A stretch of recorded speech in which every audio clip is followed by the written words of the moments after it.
Okay. Happy Earth Day, everyone. And joining us in the briefing room for the second time, I told you they'd come back and take more questions. I deliver on my promises, is National Climate Advisor Gina McCarthy and Special Presidential Envoy for Climate, Kerry. We're, of course, very excited to have them here after their short remarks. They will be able to take just a few questions because they have a busy climate summit underway. With that, I will turn it over to Gina McCarthy.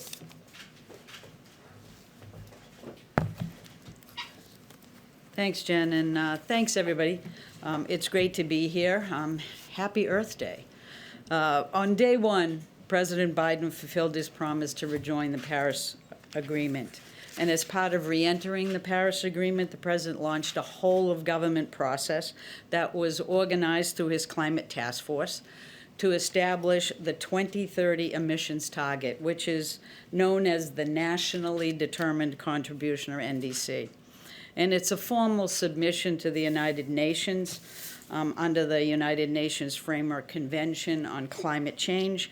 The NDC is a commitment, and our NDC basically says that the United States will reduce our net economy-wide greenhouse gas emissions by 50 to 52% below 2005 levels by 2030. And this target builds on U.S. leadership at all levels of government and programs to date and positions American workers in industry to help us tackle the climate crisis. Today's announcement is a product of this government-wide assessment on how to make the most of the opportunity of combating climate change and what it presents for us and our future. To get here, we went sector by sector: electricity, transportation, building, industry, and lands and oceans.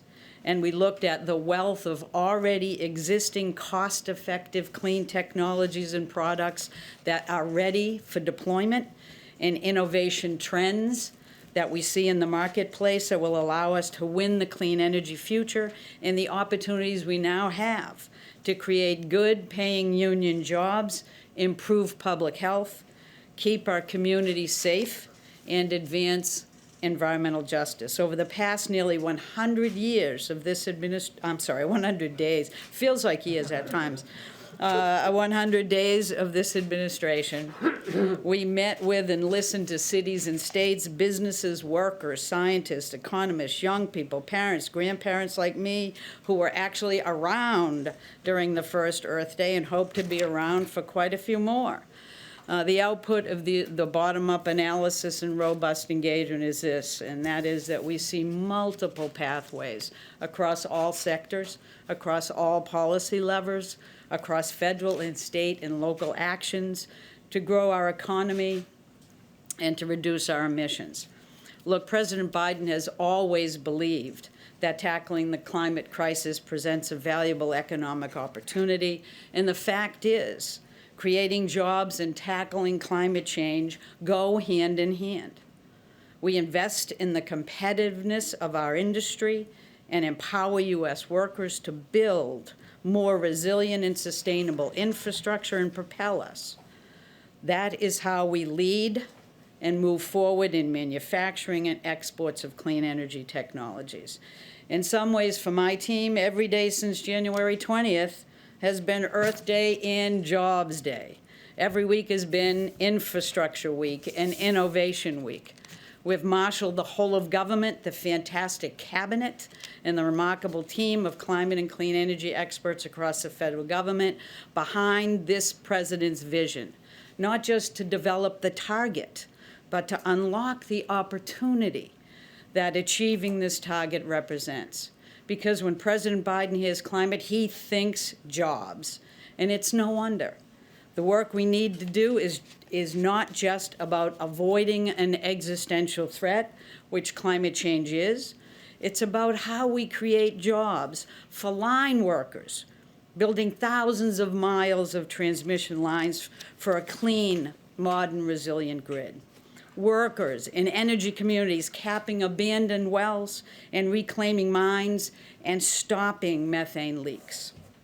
It's about auto workers building modern, efficient electric vehicles and charging infrastructure to support them.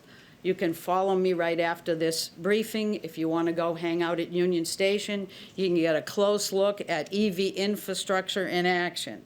And engineers and construction workers expanding carbon capture and green hydrogen to forge cleaner steel and cement. It's about farmers using cutting-edge tools to make American soil the next frontier of carbon innovation.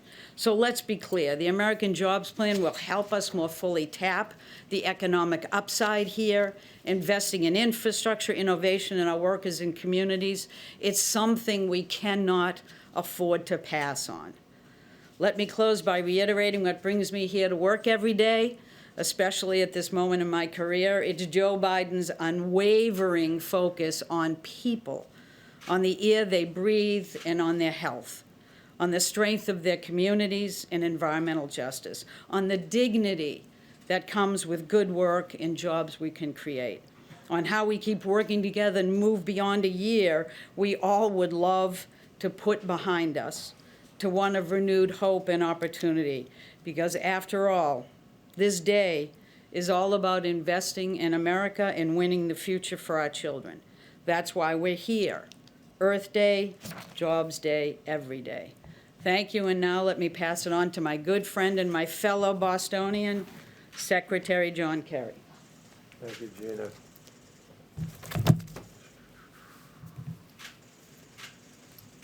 Thank you very much, Gina. I'm really happy to be here to share this day and this subject matter with all of you. And I want to begin by just sharing with you what a spectacular job Gina and her team have done. You may remember the executive order which said the president will aim to announce the NDC at the summit. The aim was not that he had any question about wanting to do that. The aim was whether or not Gina or anybody could pull together all the parties that had to be part of preparing an NDC.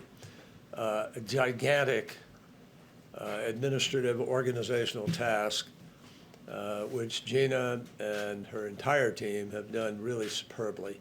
And I mean that. That's not a pro forma comment.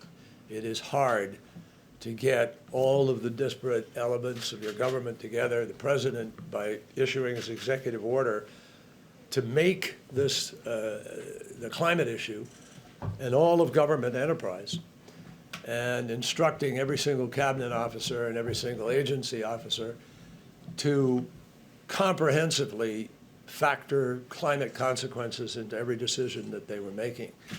And they have done that.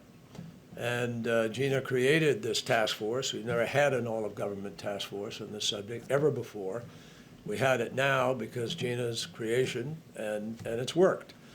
And that's what brought everybody together to get this ambitious but appropriate, achievable goal in place. So I salute her and I thank her for that. It's a great service. And everywhere that I went in the world in the course of the last months, first question out of people's mouths was, what's your NDC going to be? What are you guys going to do? You've destroyed your credibility. You've left the Paris Agreement. How can we trust you? What's going to happen in the next 4 years? And to which there is a very, very powerful answer, which is no politician, I think, could change what is now happening globally in the marketplace. And that is part of the message of what's happened here today and in the last few days.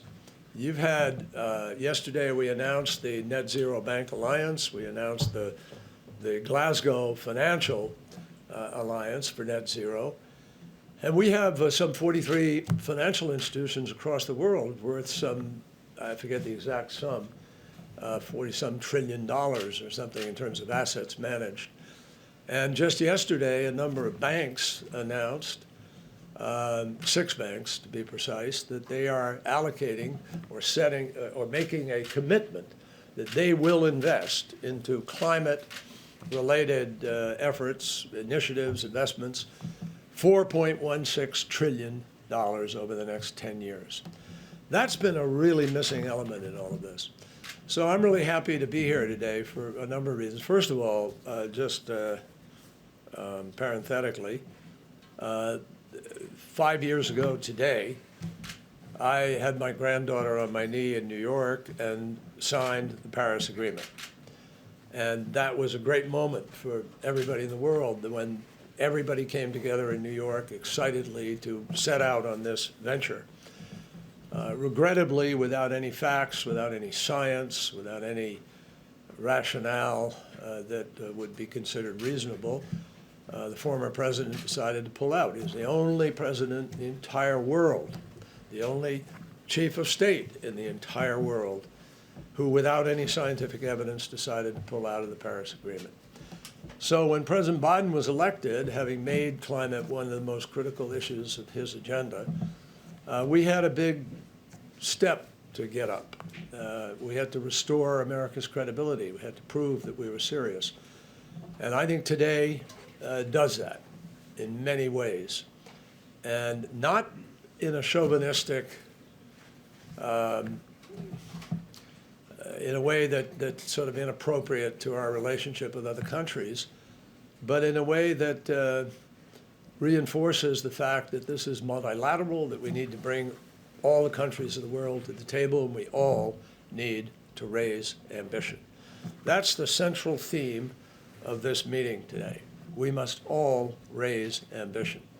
And you heard that in, I thought, profoundly meaningful, moving, understandably frustrated and angry words, tame for anger, words that came from Shea Bastida.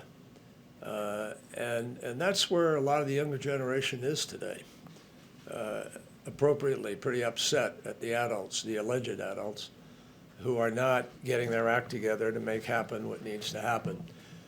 We aren't there yet either, but today we built a huge foundational building block in the effort to get there.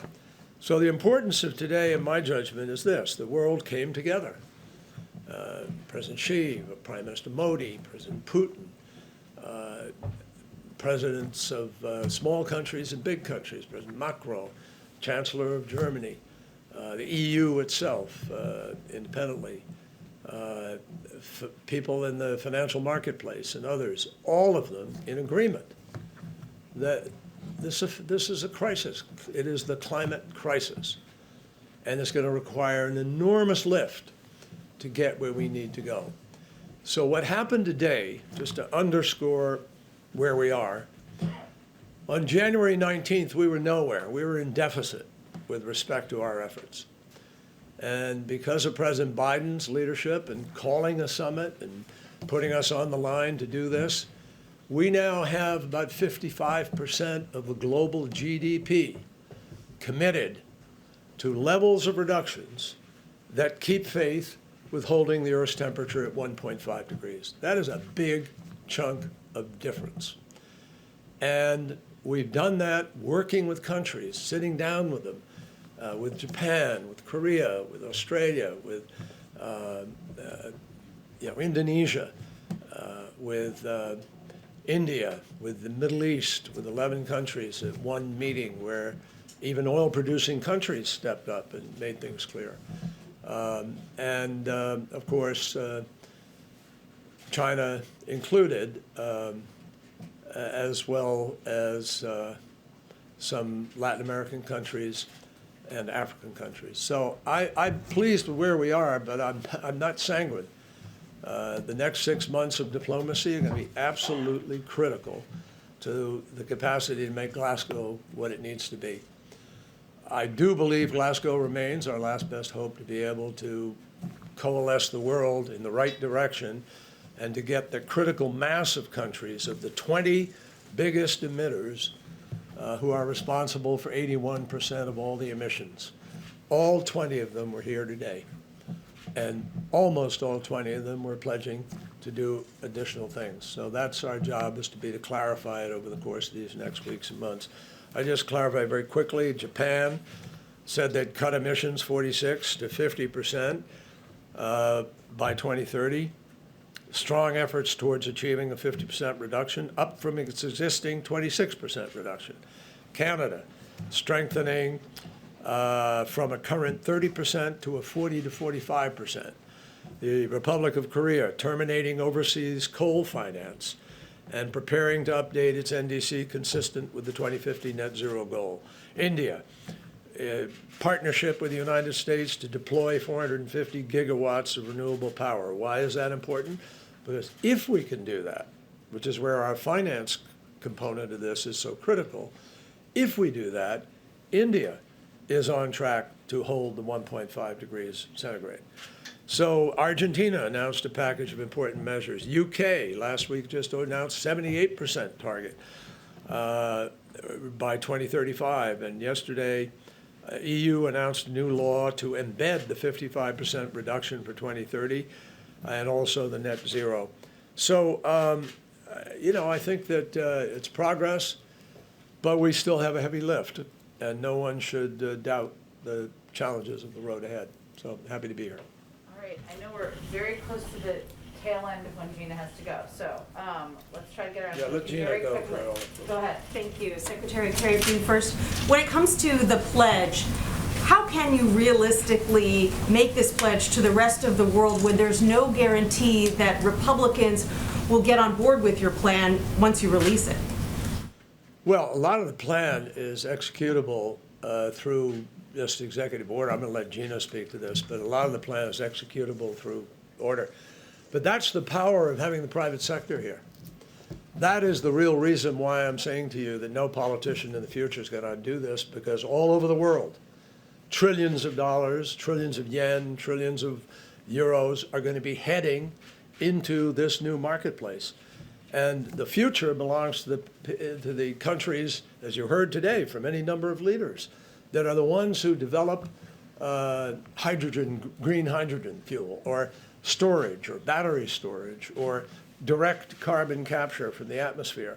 Some technology is going to break through here, folks. And one of the things I know the president's thinking about is how to accelerate the innovation and the research and development that's going to push that curve. Gina, do you want to talk to that a little bit? Sure. Just to indicate to you that this is really a result of understanding what our authorities are at the federal government, but also what's happening at the local and state level. What's happening in the business community? What kind of technologies that are ready to be deployed now? How many jobs can be created by this? This is not just a bottoms up, it's also a values down.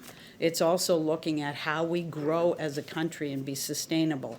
The plan that the president has put in place and the plan that we're relying on here is a plan that we can deliver because we have the wherewithal to do it in terms of policies and programs, but we also have carefully looked at what we can deliver in terms of change. And the world is changing. It's not going backwards. It is moving forward.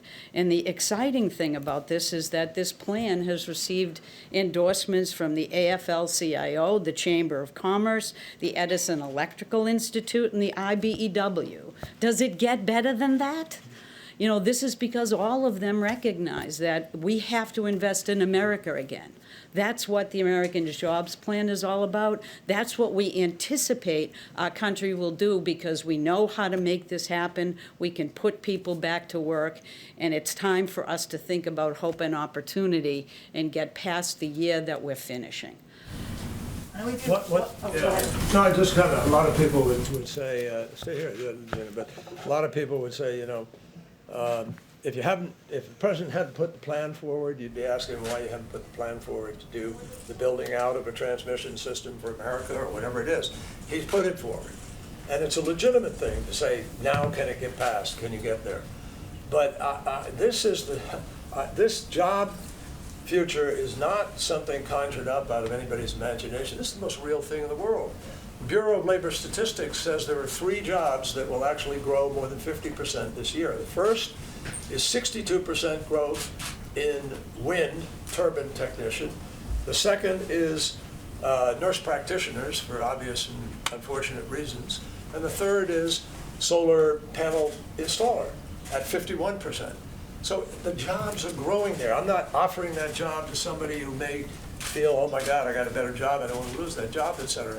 But the job market here is going to be gigantic, and for electricians, plumbers, pipe fitters, steel workers, heavy equipment operators, all of these people, building out America's grid and transitioning us to this new future is going to happen in countries all over the world, and we need to make sure we're not left behind. In fact, that we're leading in the creation of the new technologies, new opportunities. And the only other thing I would mention is that, wind and solar had the biggest year they've ever had last year.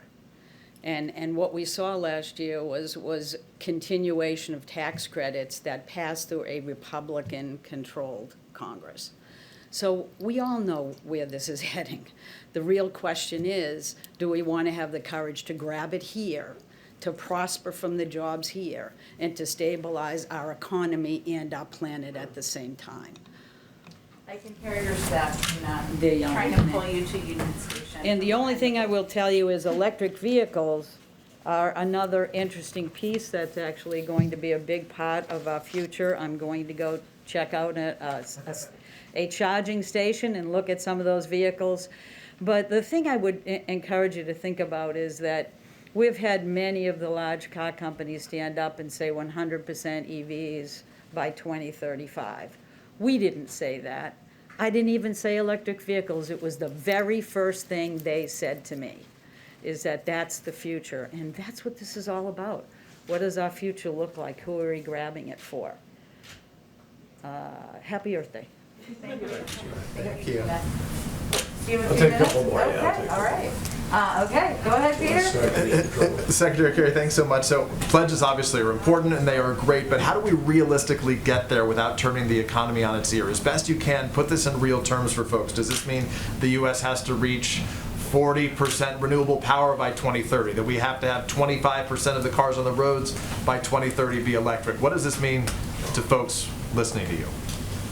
What it means is that we're going to be investing. This is not this is not a throwaway. This is investment in new ways of getting energy to people that's more efficiently delivered, that's lower cost in the long run, and that it's really going to open up a whole group of employment opportunities that we don't. That are beginning to be seen in America today. And it's not because the government's directing those things to happen. The marketplace is doing this. You can't build a coal-fired power plant in the United States with a bank funding it, and no individual is going to throw the money down there. Same thing in Europe today. Now starting in other countries. You just heard Korea to say, we're not going to fund any external coal. So there's a transition that the market has undertaken. Well before anybody proposed a program or anything, this is a transition that's taking place.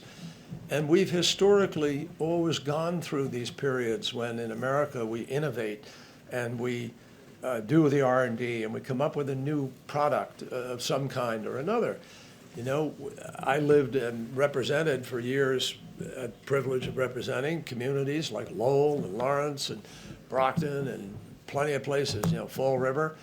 That have these huge mills that were, teeming with people working in the early 1900s, and then that changed, and it went south in our America, in our country, and then it went abroad, because that's the transition in economies, and it happened in the Industrial Revolution, it happened in the revolution of technology in the 1990s, and it's going to happen now.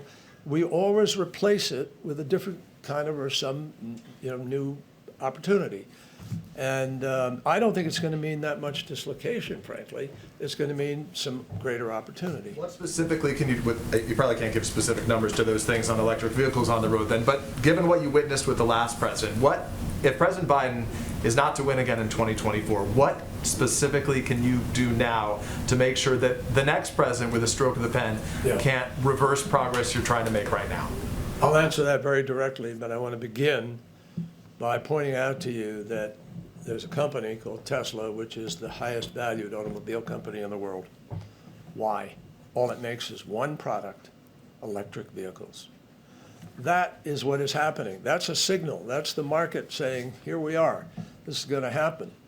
And GM has now already announced on its own that they are only going to produce electric vehicles as of 2035.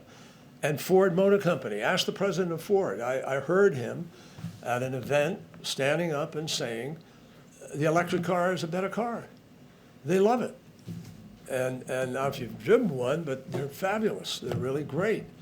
And so my feeling is that that this is going to take place because the market is sending signals and the consumer is sending signals. Now that said, how do you prevent somebody from coming along and preventing the stroke of a pen change? Here's what is going to happen, no question about it.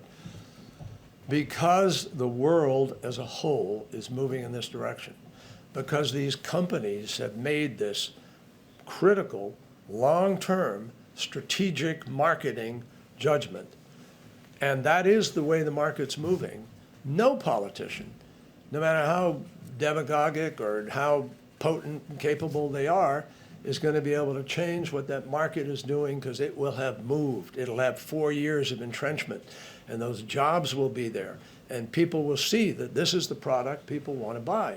And they will also increasingly, I believe, more and more convinced by the heat in the summer, by the floods, by the weather, by the intensity of storms, by the rising of sea level, that we got to get moving. And I don't think anybody's going to get back from that fast, because we're way behind the 8 ball on that. And the chances of seeing more damage before we see the progress is very, very real. We do one or two more. Go ahead, Jeff. Thanks, Jen. Secretary Kerry, President Putin and Bolsonaro today both threw a little bit of shade at the United States with their comments about historical emissions. I was wondering, what's your take on their plans and your response to those criticisms, and whether or not you have an intention to travel to those countries? Well, at some point, probably travel will be warranted. We've been in conversations with both, with their teams on this subject. We're not at a place where we feel like we're prepared to, make the journey, because there's a sense that there may be something concrete that we can define. But I think there may be chances of it. I listened to President Putin today. I thought he was pretty rational and put some decent visionary thoughts on about things we might want to be looking at and cooperating together. And he talked about that possibility.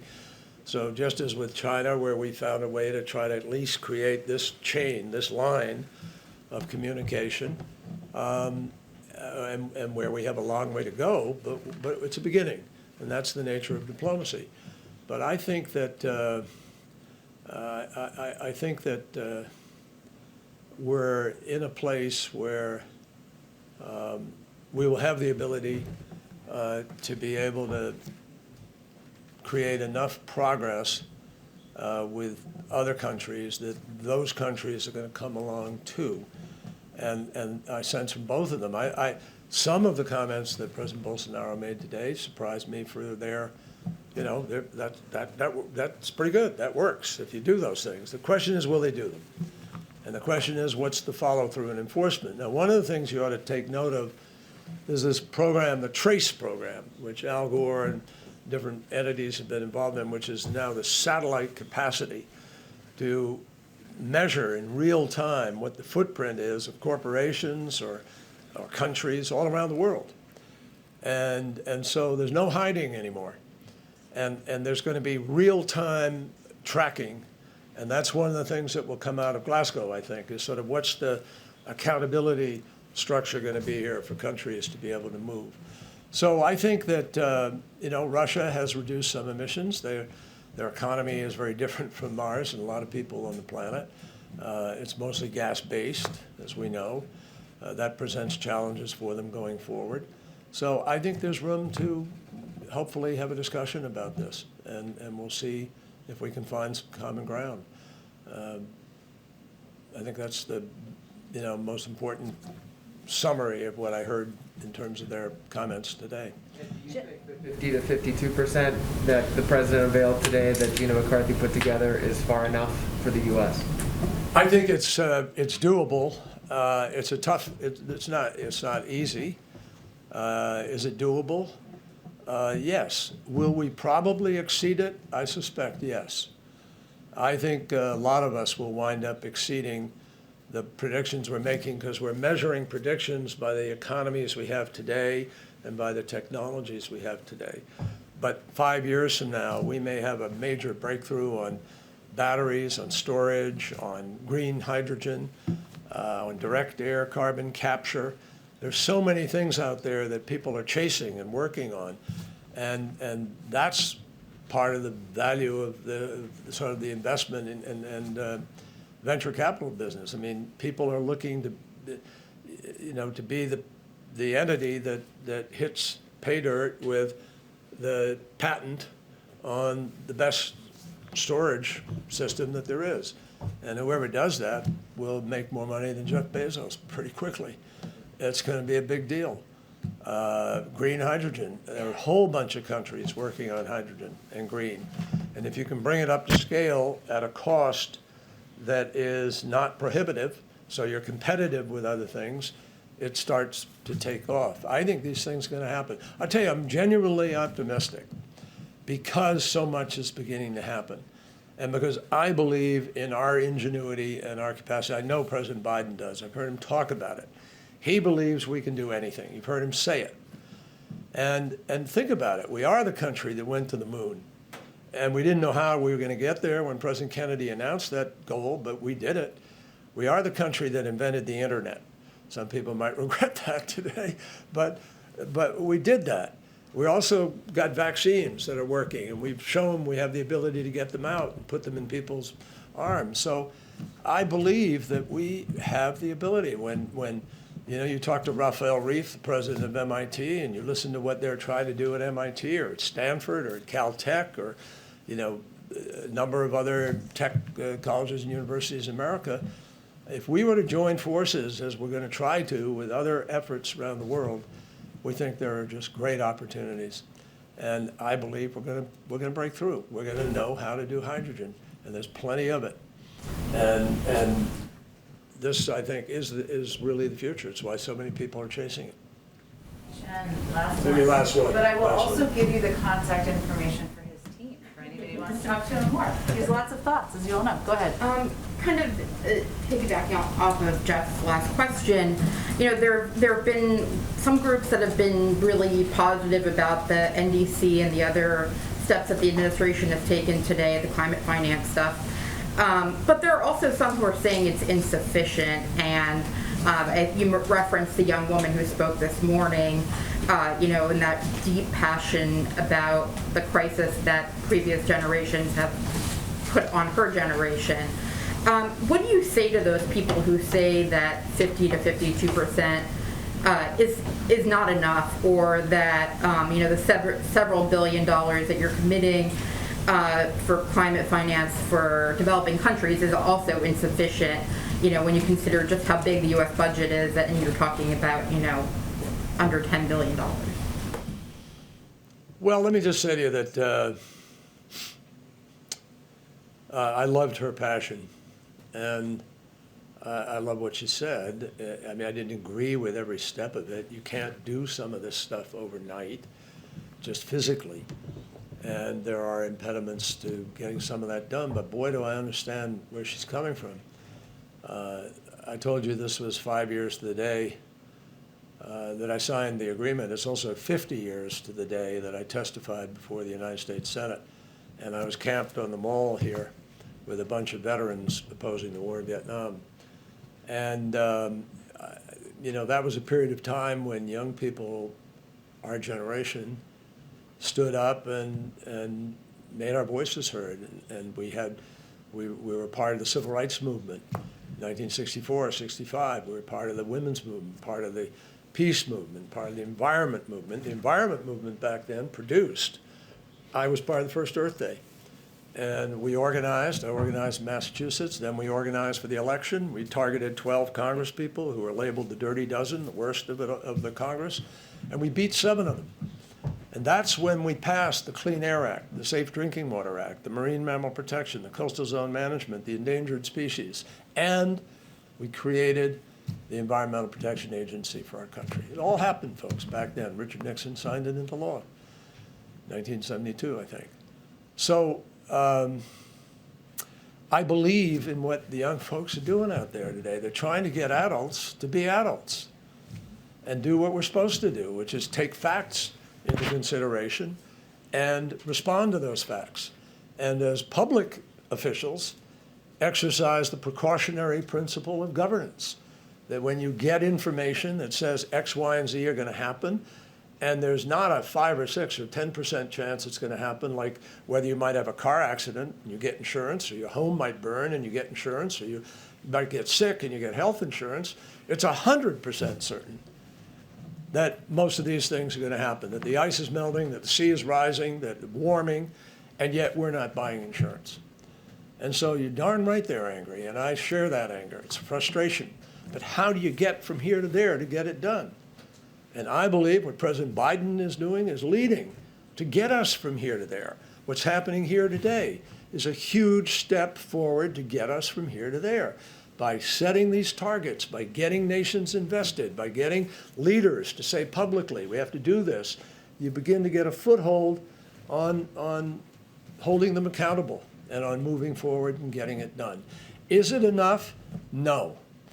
But it's the best we can do today and prove we can begin to move and get the technologies and find the easier path and then hopefully get the job done. And I really believe that. I think we will get the job done, as President Biden said today, because of our capacity for innovation and research and development and producing great products in the future and meeting big challenges. And we've always done that. And I think Americans are really anxious to do something like that. That's why I'm here doing this, folks, and not, in the private sector or retired or doing something. It's because I believe this moment is the moment heading to Glasgow where we need to get on track. As I said to you earlier, over 50% of global GDP agreed here today that they're going for 1.5 degrees, and what they're doing will get them on track to do it. So if we're on track to do it, that's pretty darn good, even though we know we need to move faster, and we're not, as a planet, as a group of countries, where we need to be. It's probably a good note to end on. Thank you all. Thank you, Mr. Secretary. Let me get that.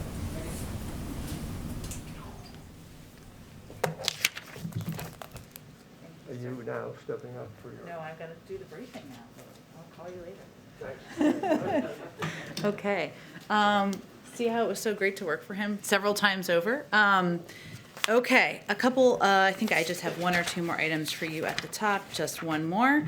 As you saw this morning, the latest unemployment insurance claims came out. They provide a welcome sign that our economy is slowly healing, and also provide a reminder of the importance of both the pandemic programs extended by the American Rescue Plan and the 200 million shots we've gotten into the arms of Americans in less than 100 days.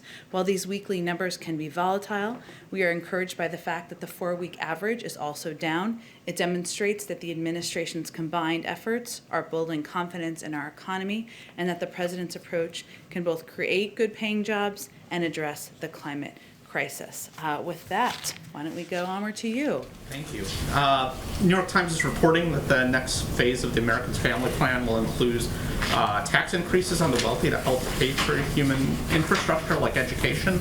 Can you confirm any of the details that tax increases are in the offing?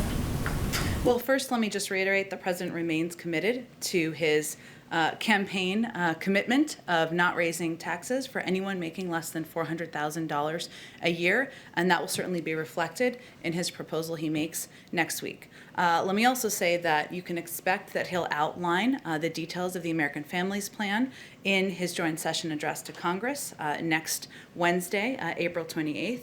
But I will also say that he's continuing to meet, despite how busy it is around here with the climate summit, with his policy team, and will be over the coming days to finalize the details of the package, including the investments in areas like childcare, education, and other areas that are big priorities to him that we've talked about, as well as the pay-fors. So I can't get ahead. I'm not going to get ahead of him making final decisions, but the package will be laid out in the speech next week. It will focus on the areas that we've outlined: childcare, education, historic investments in those, and as he did with the American Jobs Plan, he will also propose a way to pay for it. And if I could just very quickly, some Republican lawmakers put out a slimmer infrastructure plan.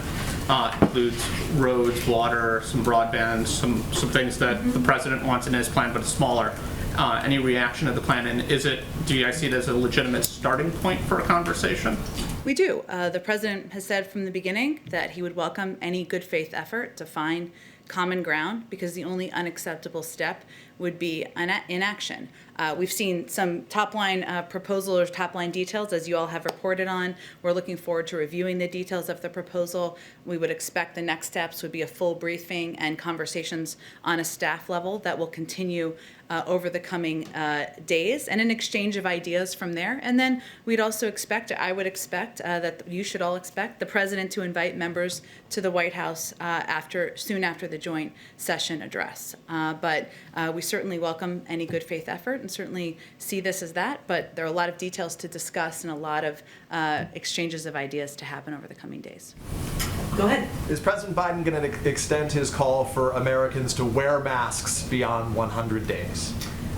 Peter, he is working and in discussions with our health and medical experts about what we need to do to get the pandemic under control, including providing clear guidance to the American public about what the benefits are of being vaccinated, including getting into communities and meeting people where they are. So I don't have any update on that at this point in time. And so then I guess maybe this is the same but a little bit different. Should the CDC change its guidance right now that says that vaccinated Americans should be wearing masks when they're outdoors, when they're outside in public? We're going to leave that to them to determine and to announce, and obviously we would follow and abide by their guidance, and certainly recommend that the American people do as well. Let me ask a quick last one then Sure. on Armenian genocide. Should we expect President Biden in the course of the next several days, perhaps this weekend, to make any formal announcements recognizing Armenian genocide? I certainly understand the question, and there's a great deal of interest in this particular topic, but I'm not going to get ahead of the president, and I also don't have anything else to provide from the podium today. Go ahead. Back on trying to reach this 50 to 52% reduction goal, many of the measures that you've pointed to are ones that are included in this broader infrastructure plan. If you can't get this plan passed, though, can you still reach that target? Well, our view is that there are multiple pathways for each economic sector of the economy that produces greenhouse gases, including electricity, transportation, buildings, industry, and lands, to make adjustments and changes, some through executive action, some through passing legislation, some through the steps, as Gina and our envoy alluded to, private sector taking steps on their own. So, just to give you a couple of examples, we, of course, have set a goal to reach 100% carbon pollution-free electricity by 2035, which can be achieved through multiple cost-effective pathways, each resulting in meaningful emissions reductions in this decade. That's a step that is already underway. We can create good-paying jobs and cut emissions and energy costs for families by supporting efficiency upgrades. That's another area where it would have an impact. We can reduce emissions from the transportation sector by reducing tailpipe emissions and boosting the efficiency of cars and trucks, something the president has talked about that he's committed to do. And we can also invest, as you alluded to, in a wide array of transportation infrastructure. But one of the arguments that we will be making, and continue to make, I should say, around the American Jobs Plan is that these industries we are moving in the direction of these industries. These are the industries of the future. The big question is whether we are going to lead that effort or not, or is China going to lead that effort? And the meetings today and tomorrow are just a reminder that the world is moving in this direction. So we either get on board and lead, or we don't, and there may be a disagreement about that. We've talked a lot, obviously, about job creation and the potential for that with this plan, but can you put this into further perspective for Americans? How does this new reduction target impact their everyday lives? What kind of changes can Americans really expect to see? Well, look, I think as we've talked about a little bit, or as I just alluded to a little bit, but let me try to get more directly at your question, there are steps that are already underway. Right? There are steps that industries are already taking, investing in the future of electric vehicles, investing in the future of electric cars. That is something that if you talk to many automakers, they're already moving toward that. I think the question here maybe is less for Americans. It is for Americans in the sense of what is your government going to do to help ensure we are on the path to make this a job-creating opportunity for the American people. How are we going to prepare and invest in industries now so that your children and your grandchildren have opportunities in these industries that are growing. But this is already where the private sector is going. This is already where the jobs are in the future. So what we're really questioning now is how we can incentivize and how we can prepare the economy and opportunities for the next generation. Go ahead. Thanks, Jen. You just mentioned, and Secretary Kerry mentioned, Yeah. the fact that the market is already heading towards electric vehicles. There's no turning back from that. It's an unstoppable force. If that's the case, why should taxpayers pay for 500,000 electric vehicle charging stations? Isn't that something that will get taken care of by the market? You know, I think there's a role for government to play. Our view, the president's view, is there's a role for government to play to incentivize, to ensure that there is continued movement in this direction. But there's also a great deal, a lot of the investment that's in the American Jobs Plan is about ensuring that there are industries and jobs that are created in sectors in the future to help the next generation survive and prosper. So yes, there is a private sector partnership here. There's a role of the private sector, but our view is there's also a role of the public sector, and that this is these are industries that are also going to create jobs, and that's part of the role we can play. You know, and I know there's been criticism out there or questions about how this is going to impact job creation today, right? And job creation in our economy today, or some criticism, I should say, from some Republicans in Congress that I've read this morning, seen on on Twitter. But you know, the president is somebody who will be the first in history to create 1 million jobs in his first 100 days in office. He's on track for that, in our view. And a lot of these critics are the same people who advocated for the policies of the last administration, in the last president who oversaw an economy that lost more jobs than any president since Herbert Hoover. It's quite a name. So join us on the journey. We feel clean jobs can be good jobs, create millions of jobs in the future. And that's, I think, what we're conveying to the American public. I want to go back to taxes for a moment because the Dow is down about 350 points on reports that the Biden administration is going to propose doubling, essentially, the capital gains rate for high-income Americans. Can you tell us any more about that plan? And do you have any concerns that that would discourage long-term investing? Well, we're still finalizing what the pay-fors look like. But I will say that the president's calculation is that there's a need to modernize our infrastructure. There's a need to invest in childcare. There's a need to invest in early childhood education and making our kids and the workers of the next generation more competitive. And he should propose a way to pay for it. His view is that can be on the backs of the wealthiest Americans who can afford it, and corporations and businesses who can afford it. And his view, and the view of our economic team, is that that won't have a negative impact. There are alternative views, or there are proposals that don't exist yet on how to pay for it. That will be a part of the discussion. But he stays firm to his commitment to not raise taxes on Americans making under $400,000 a year, and he'll have a range of proposals on how to pay for his plans to invest in education and childcare. Got it. And then finally, can you tell us anything about these reports that the Pentagon has been investigating suspected directed energy attacks likely by the Russians against U.S. troops? Well, I believe the head of a very high-level member of the military spoke to this and denied those accusations or allegations, and said there were he did not have any evidence of those reports, and that's in some of the stories now. So, go ahead. Thanks, Jen. There's been a lot of talk about innovation in the private sector, but going back to the public sector, today putting out the International Climate Finance Plan, kind of piggybacking off of another question, when you're giving money to developing nations, raising that amount of money, what kind of strategy does the White House have for dealing with maybe some opposition in Congress there, and also changing within the government, like the administration planning to spend less on fossil fuels, relying more on green energy? What's your strategy for reaching Republicans in Congress? About the importance of doing this? About how to get them to raise the amount of money that are going to developing nations, and the importance of doing it. But also, I mean, the wheels of government sometimes turn slowly, and you're talking about a lot about the industry innovation, but getting the government on board, the federal government, Congress on board with the plan. Some of this commitment, I think, as you're alluding to, of the climate finance announcement is asking Congress to appropriate the $1.25 billion. Is that what you're talking about, for the Green Climate Fund? And we're obviously going to have to work with Congress on that. I think our collective view here is that it is not the United States is a major emitter in the world. We're not the only emitter, and that in order to address the climate crisis, we need to work with developing countries to ensure they have the resources to help meet those obligations. That's certainly the proposal and the pitch we would be making. We're not saying it's going to be easy, but that would be the pitch we'd be making around that finance. When you might make a pitch like that, when that might be coming up?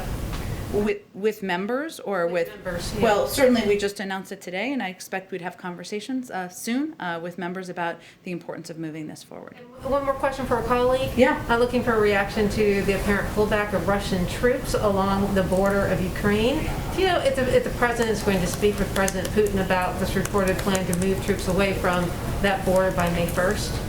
Well, the president, of course, has expressed he had a call with President Putin just last week, if I'm remembering the timing correctly, and we have expressed our concerns over the course of the last few weeks about the buildup of troops and what we had perceived as aggression on the border, and conveyed our clear push in coordination with the global community for troops to move back and to reduce that aggression.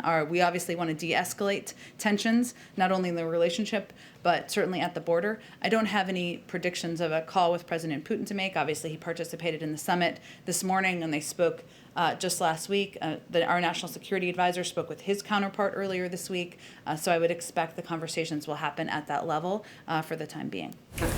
Go ahead.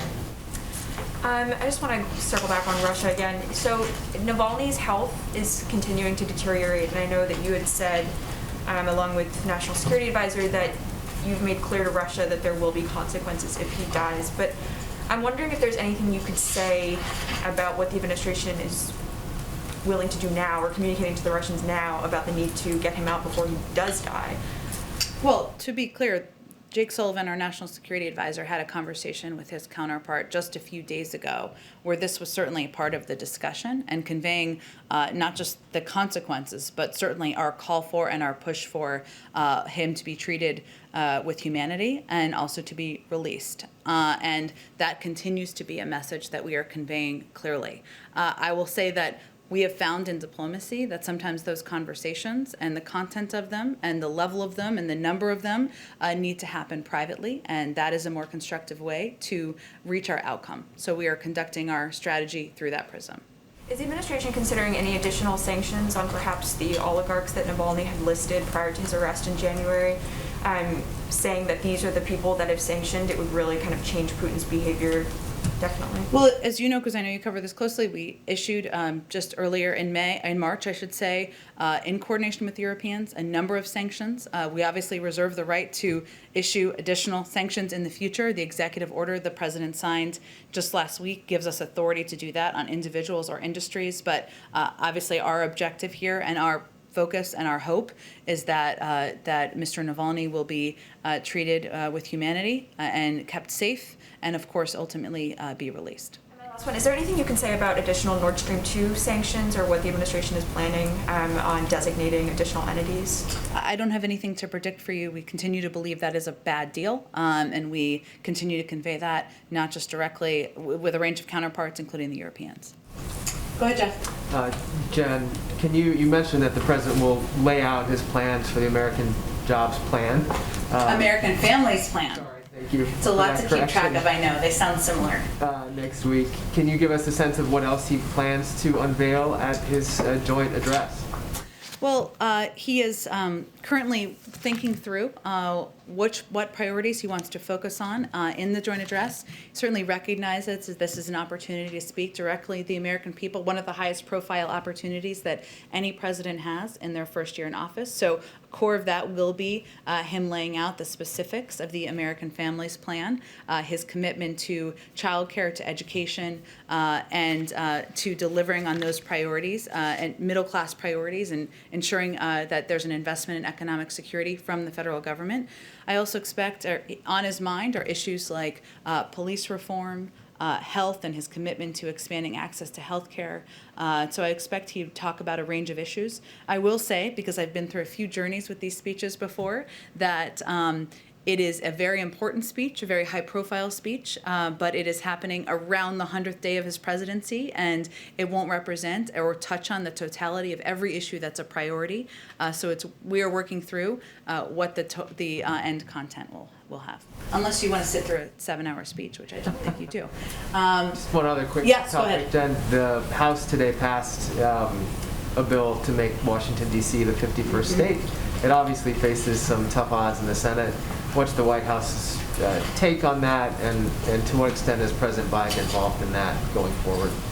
Well, President Biden strongly supports D.C. statehood, and we will our administration will work with Congress to get it passed. We put out a statement of administration policy in strong support of H.R. 51 just this morning. His view is that we are the denial of voting representation in Congress and local self-government to the 712,000 residents of our nation's capital violates two of our nation's founding principles: no taxation without representation and consent of the governed. And he will continue to advocate for this passing.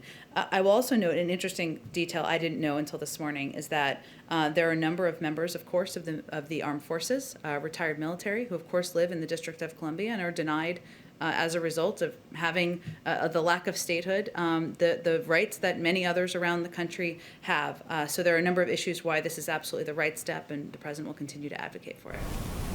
Go ahead and back. I wanted to follow up on the questions about the climate and NDC. Sure. Secretary Kerry, you talked about how important Glasgow will be in November when all the countries come together to meet to ratify their NDCs. And given the importance of that meeting and the importance, I think, for the United States to demonstrate its commitment to action prior to that, how essential is it that Congress passes the administration's infrastructure plans with the green energy investments in it, given that you're also up here saying the market will kind of take care of this? I certainly am not trying to apply that. The market's part of it, and the private sector is part of it. And I think that's an important component of the very good question of, how will we ensure that these changes are ingrained in the future? But there is absolutely a role for government to play, some through executive action, some through legislation. The president wants to sign the American Jobs Plan into law this summer. So that gives us ample time, ample room between that timeline and when Glasgow will happen. But we also believe that there are a number of pathways to meeting our goals and meeting our objectives. And we certainly hope to move forward on a number of them in advance of that meeting in November. So it sounds like you're saying that's not the only way that the U.S. can demonstrate its commitment to action prior to November. Correct. There are a number of pathways that include steps that can be taken within each sector or steps that can be taken by the government or local governments in partnership with a range of sectors. So we see a range of pathways to get to that, keep moving forward toward that goal. Just one other question about your response to the initial overtures from the Republicans on the infrastructure package. You said you do see that as a good faith effort. It's roughly a quarter of the size, top line number that the administration is proposing. Back during the COVID relief talks, when Republicans proposed a number that was roughly a third of what the administration wanted, you dismissed them pretty quickly. What's different about this situation and this policy proposal compared to the relief package, where you seem willing to take Republicans where they are and maybe allow more time for? Well, I think, one, it's the beginning of a discussion, right? And the next steps will be conversations at the staff level, conversations between senior members of our administration, members of Congress, appropriate committee staff through the course of next week. And then, as I noted, the president will invite members down to the White House. But there are a lot of details to be discussed. The American Rescue Plan, but we do see them differently. The American Rescue Plan was an emergency package. We were trying to deal with what we saw continues to be an emergency fight against a global pandemic, a situation where more than 10 million people were out of work. Obviously, we've seen some progress, still more work to be done. And the president felt it was imperative that the size of that package, the scope of that package met the moment and that it happened quickly. We have a little bit more time here, and we are very open to hearing a range of mechanisms, a range of options for moving this package forward. There could be smaller packages that pass. There could be different mechanisms for moving things forward. And we think it can be done on a bipartisan basis. And so we're looking for the opportunity to do that. Go ahead, Jen.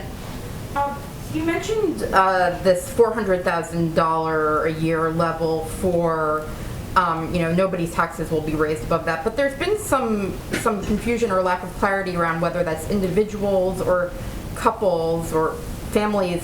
So what is the actual 400,000 definition? Individuals. Okay. Okay. But I understand the question, and there'll be more specifics about any of these tax proposals when we lay out the plan. Thank you. Go ahead. Thank you. So it's a question related to the president's upcoming speech on Wednesday. I'm wondering if you could talk a little bit about why it was important for the president to actually deliver the speech at the Capitol building versus, remotely here from the White House, given everything that happened on January 6th and given the concerns about, the coronavirus. Why is it important for him to, physically be there? Well, first, the president was in the Senate for 36 years, and he is a person who has not just a long history, but a great deal of respect for the institution of government that is Congress. And he also recognizes, as we all do, that it's an opportunity to speak to the people who you will work with in partnership to get business done for the American public, but also to speak directly to the American people, as this will be a prime timed address, as it always has been throughout history. And so it is an opportunity that he's been eager to take advantage of. Obviously, we've been working in partnership or in cooperation with the Speaker's office for the last several months. And as you touched on, certainly there were unique factors this year. Obviously we always take into account security, but in doing this in a way that is COVID safe is something that the Speaker's office and leaders in Congress are very cognizant of. Go ahead. Hi. Two questions. First, from someone who can't be here due to coronavirus restrictions. The New York Times is reporting neither drug pricing nor health coverage will be part of the American Families Plan proposal. Is that accurate, and is the president still committed to getting those done and discussing them in his speech next week? Well, I expect the president, as I noted, to talk about the American Families Plan in his joint address, as well as a number of other issues, as I answered in response to Jeff's question, important to him, including health care, the need to put in place police reforms. He's made clear his commitment to expanding access to health care. It's why he opened a special enrollment period during this pandemic. We're excited by the progress we've made. More than 500,000 Americans have signed up for coverage since the president was inaugurated. It's why he put into the American Rescue Plan subsidies to make it more cost effective for many Americans. And of course, the president's number one priority has been tackling the greatest health crisis our country has faced in generations. And just a reminder, again, this is a speech. It is an important moment. It is an opportunity to lay out his agenda, but it will not represent the totality of every proposal he wants to achieve during the course of his presidency. It is also still being finalized, and the president will do some thinking work himself on it over the coming days. On a very different note, obviously the president played golf at the weekend. Is there anything else you can tell us about how he spends his evenings and weekends? Is he reading books? Is he listening to music? Is he watching movies? What does he do? Look, the president is very close with his family, not just Dr. Biden, of course, but his grandchildren, and he has the opportunity to see them at times over the weekend and also see his kids, and that's important to him, an important way of how he spends time. Like many Americans, of course, he enjoys movies, and he has 2 dogs he loves, and I would say I think he likes to spend time with family and loved ones and take a moment to take a breath, just like most people across the country do when he has the limited amount of free time you have as leader of the free world.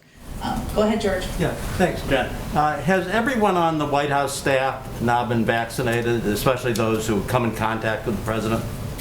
It's been a priority, George. I'll have to get back to you on the specific numbers, and we've tried to be quite transparent about that, and I'm happy to do that. It's been a priority, of course, to ensure that the White House staff, especially those who have close contact with the president, are vaccinated. But every member of the White House staff, as you well know from covering this place, I don't think that would be accurate at this point in time, but we'll check on the numbers. I will just reiterate or restate that we also take a number of precautions, including, of course, wearing N95 masks when we are in meetings. We have very limited meetings. There's a very limited footprint in the White House. We have also a number of staff who are working from home still, who would normally be working on the complex. So, but we're working to vaccinate staff. I'll see if we can get an updated number to you and others who are interested in that. Acknowledging that the White House is not a normal workspace, Yeah. what are you looking for that would allow you to make the decision that the president doesn't have to wear a mask when he's around people who've been tested and vaccinated? I expect, just like all of you and like many Americans across the country, we're going to wait for the health and medical experts to provide guidance on when it is safe to do exactly that. Go ahead in the back. Thank you, Jen. Two climate summit questions. Sure. Secretary Kerry yesterday, he said without China at the table, there's simply no way to resolve the climate crisis. How will the U.S. work with China in the field of climate? Well, Secretary Kerry has already had discussions, and I expect we'll have. I was talking to him right before we came out here. We'll have follow-up questions after President Xi's remarks this morning, or follow-up conversations. There's no question that China has an important role to play in working with the global community to help reduce greenhouse gas emissions, address our climate crisis. That was the case when the Paris Climate Agreement was signed 5 years ago and continues to be the case today. And also the credibility issue. Market matters, but government matters too. Can you guarantee the United States can follow through its commitment until 2030? That's absolutely what our commitment is to not just lay out goals, but to take steps to achieve it. And we have a number of pathways to get there. The president has identified the climate as one of the 4 crises facing his presidency. And the fact that we are hosting a global climate summit under 100 days of his presidency certainly speaks to how important it is. Go ahead. You know what administration in office in 2030, the U.S. will carry out its commitment? Well, again, I think as my colleagues here spoke to, this is where the private sector is going. This is where government is going. These are industries that are going to create jobs in the future, and we certainly have every expectation and hope that future administrations will deliver on the groundwork we do over the next several years. Go ahead, Beth. Thank you, Jen. I have a couple of questions, if I may. One, on today's the first anniversary of the murder, disappearance of the soldier Vanessa Guillen of Fort Hood, Texas. A family is still asking. They held a press conference today asking this Biden administration for justice. They want to meet with the president. Is the president aware of the case, and would he be willing to meet with the family? He's certainly aware of the case, as we all are, and know the family has been heartbroken. I didn't see the press conference this morning, but have certainly followed the case myself. I don't have any planned meetings or commitments to read out from here. And then on Tuesday, when the Hispanic Caucus was here, they said that the president committed to putting together a sort of a task force on an emergency basis to send to the border when there are surges of migrants coming in. Is this something that the president would work on right away? Could we see such a task force go to the border in the next few months? I'd have to check on what the specifics of that are. I mean, we have already sent DART teams to some of these countries in the region to help address and provide additional humanitarian assistance. I don't know if there was a reference to that. We've also worked with a number of countries in Central America to help increase personnel and resources at the border to reduce the influx or movement of migrants to our own border, but I'd have to check on what the specifics of that actually are. And the last one on the climate Sure. summit today, do you have any idea why the Mexican young lady who spoke, Sheila Batista, came in before she was supposed to, why she was moved up on the agenda today? I'd have to check on her schedule. I don't know why sometimes things move in the schedule. As you saw this morning, there was an enormous Herculean technological effort underway here, and sometimes there are movements in schedule because of that, but we're happy to check on that for you too. Great. Thanks, everyone. Thanks for being so patient in your seats. I should have brought snacks today, you know? I can bring snacks tomorrow. Okay. Okay, great. COVID safe, a little snack bag for everyone. It'll be yesterday's food. Yeah, exactly.